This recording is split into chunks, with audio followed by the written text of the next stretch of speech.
I've spent most of my life looking for a man where I could actually follow and be like, wow, this is somebody that I want to become.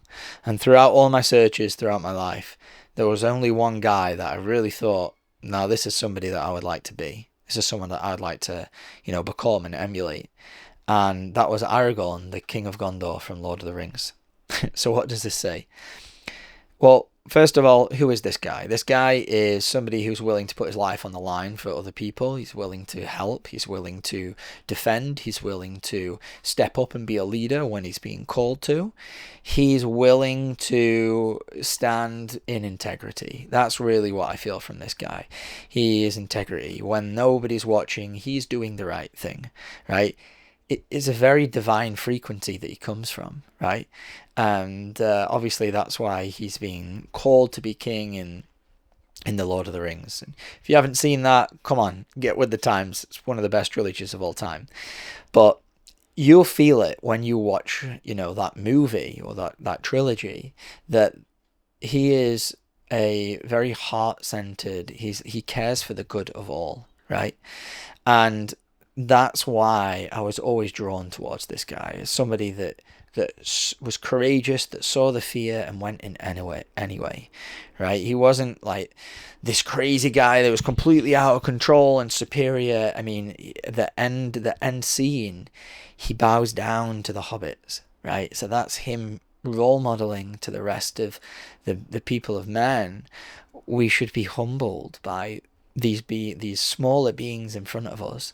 So he's displaying a lot of the ways of oneness that Rachel Fiore talks about. If you've don't know what I'm talking about, the universal ways of oneness, or what Rachel Fiore teaches on how to become oneness consciousness, which is what I am actively working on becoming, is how do I become divinity in human form? Those 20 ways, they're your answer. So he's displayed the way of integrity. He's displayed the way of equality, the way of humility. All these divine characteristics he embodies as a human being. Now, the funny thing is that I don't look around the planet and see any men who are in human physical form who are like this. Right? Now, obviously, there's patriarchal tint, right, in the movie. In reality, in New Earth consciousness, a divine man would honor the woman, right? And in Lord of the Rings, he's the king, whatever. We're gonna see the patriarchal slant. It's fine, right? We don't need to attach to it. We see it, we're aware of it, we're awake to it. But we're just gonna keep using him as an example, right? In this world, I look out in the world and I do not find men who I'm like, wow, they energetically, I feel their heart, I feel their soul, I feel their power. They're connected to something deeper, and they live by them. They, are really what they speak of. That doesn't really exist on this world. We don't have divine masculine energy. We don't have divine men. And why don't we have divine men?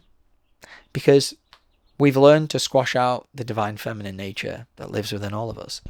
We've learned in patriarchy to oppress feminine energy. How can divine masculine energy be birthed when it comes from the feminine? Everything comes from the feminine. You want to learn more about this? I've realized and learned everything from Rachel Fiore. Go listen to her. Right? She'll break this down.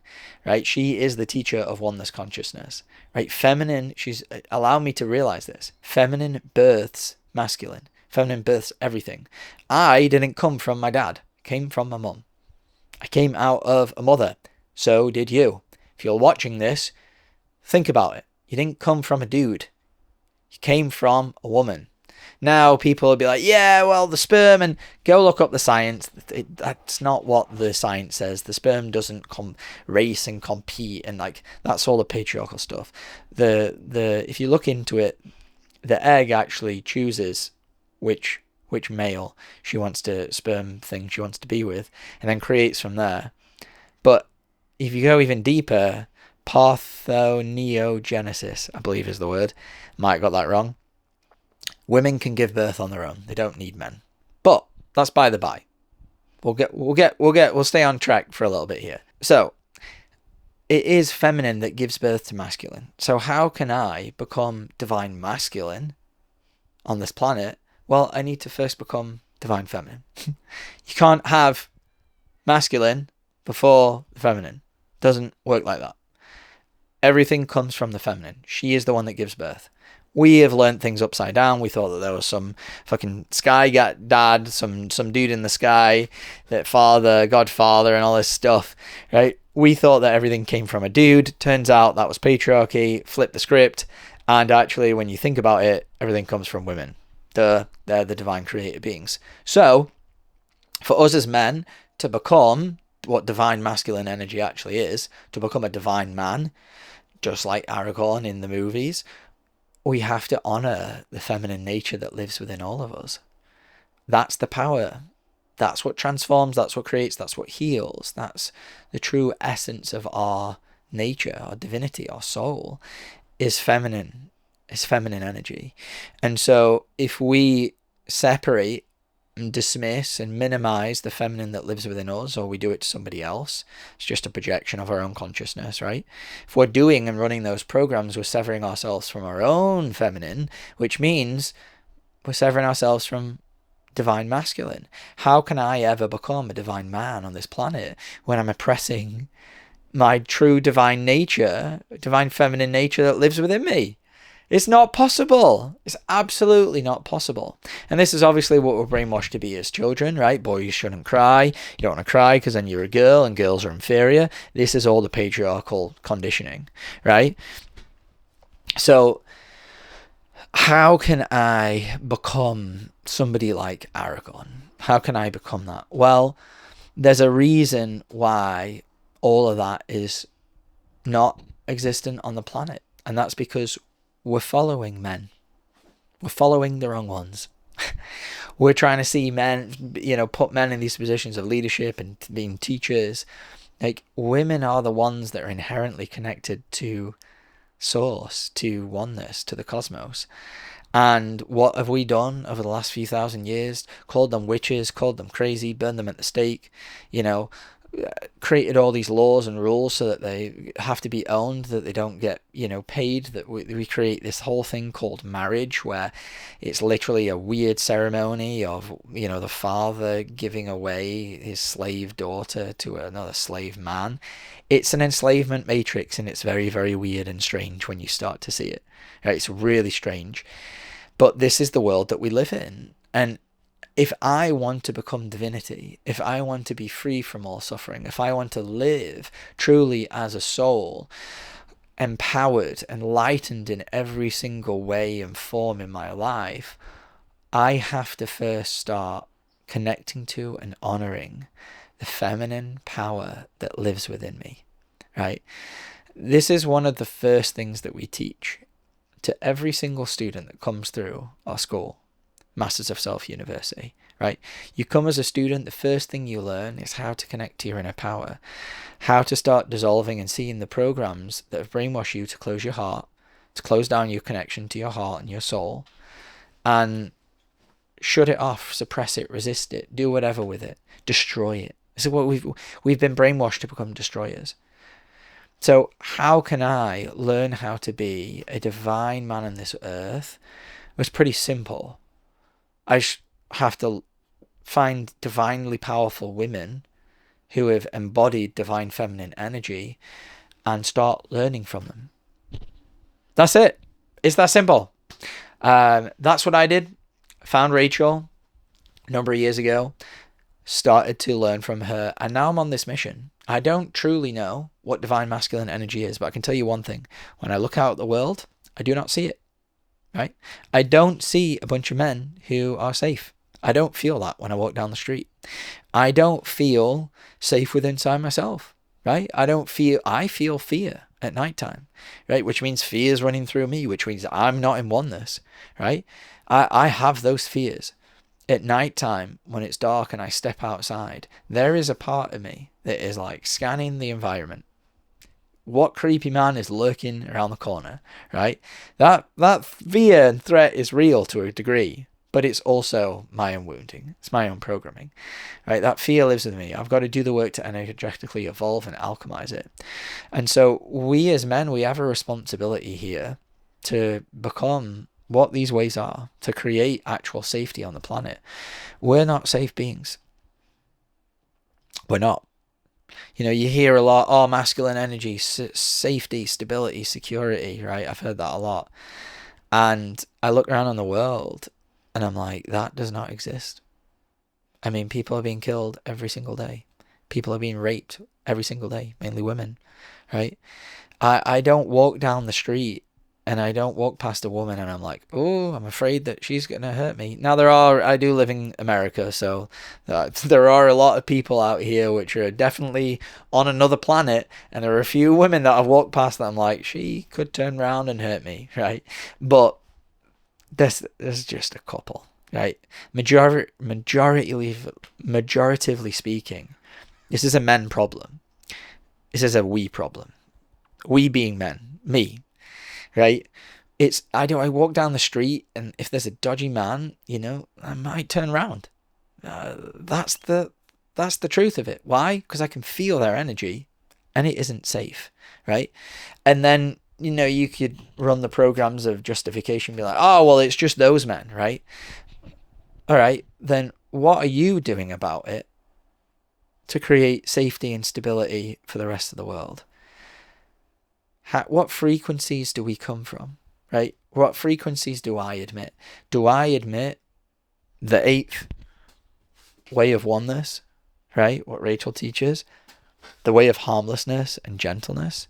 Do I admit that? Which means, am I harmless and gentle to myself? But do I also not tolerate the harm that I see on the planet? You see, I got led into the spiritual, like, you know, Buddhism is big on this, of like, oh, never kill anything ever, right? That is the complete extreme of harmlessness and gentleness, and it's not the way of harmlessness and gentleness at all, right? When you won't hurt, or when you aren't willing to put an end to a being's life that's hurting you, you're not functioning in oneness. That isn't what it is. You're missing the point, right? If you think that all of a sudden we get to New Earth by just not ever, you know, creating a healthy boundary, or, you know, putting an end to people which are causing harm, you're living in delusional la la lulu land. Like, for real. You need a cold shower and to wake the frick up, because that's not how we're going to get to a place that's safe. By us tolerating men who are dangerous and just being like, oh, well, it's just everyone needs to be peaceful and loving. Yeah, we all do. And the way that we get there is having a zero tolerance policy. By us as men standing up in our power, when we feel the energy frequencies of fear, is learning how to alchemize that and transform it and rise and actually stand up for the ones who are less able, in fear, being harmed, being abused. When we sit back and do nothing, we're complacent. We're brainwashed to be this as men, to be passive, right? And spirituality brainwashes you to be passive, to just sit on a mountain and meditate and think that that's how you're going to get there, or be religious, which in some degree is even worse. We're just waiting passively for Jesus to come save you. Like, if he were here right now, he'd be saying, what the hell are you doing? Activate your divinity and put an end to all of this, right? This isn't a passive process, right? And I've had to work through so much, and I continue to have to work through the fear that is created when I'm in the presence of another man that I can feel is unsafe. When I can feel that they're running a program of anger, of hatred, of wanting to dominate and be violent, my programming is to contract and get small, right? And so this is where our programming is unique to us, but we as men have to learn how to rise and how to not tolerate what we're seeing on the planet. Now, how do we have the power to not tolerate what we're seeing on the planet? This is where we as men have to look towards divinely powerful women, enlightened women, to connect us back to the creator energy, which is feminine. When we connect to our own internal power and start to activate, embody, and become that, and transform and heal the parts of us that are small, that are afraid, that feel weak, that feel powerless, that want to oppress, destroy, whatever. When we're able to transform that and connect to our feminine power, we stop tolerating it in others. So this is where we project our consciousness outwardly. When we stop tolerating the harm that we create on whatever level within our own selves, when we take responsibility for that, when we start to hold ourselves accountable, and we actually do the work to heal it, not just to see it and push it aside, or see it and acknowledge it, but to actually energetically go in. And this is what I coach people through, is how to do this. How do I actually go in and embrace the pain that's here? I first have to understand what's really showing up that's causing this. And then I have to understand energetically, this doesn't happen from your mind. How do I connect to the divine feminine power that I am, activate, bring that in, and alchemize the fear, the powerless, the shame, whatever it might be that's causing me to show up X, Y, and Z, right? So when we as men learn how to do this, we'll start to stop tolerating the bullshit that other men and women, but it's mostly men, that other men are doing on this planet to create a lack of safety. And in that, this is where we will be able to be leaders, is by putting an end to the harm that's done on the planet to all of the beings, and especially to the people, and especially done by other unsafe men. We have to become that. And in order to do that, we all lead in different places, in different ways, but we have to honor the true leaders that are here to guide us to live in harmony with one another. And they are the leaders which are naturally oneness, that are connected to the feminine, and that is women. So it doesn't mean just go out and never listen to a man ever again, right? It means use your discernment and find women who are actually energetically becoming this level of divinity and this level of power, because it is them who are going to help you become what it is that you really would like to probably see on this planet, which is peace, which is harmony, which is equality, which is, everyone wants love. We actually get to live in that, as that, for that ourselves, when we choose to do the work, when we choose to honor the true leaders of the planet, which are not men, it's women.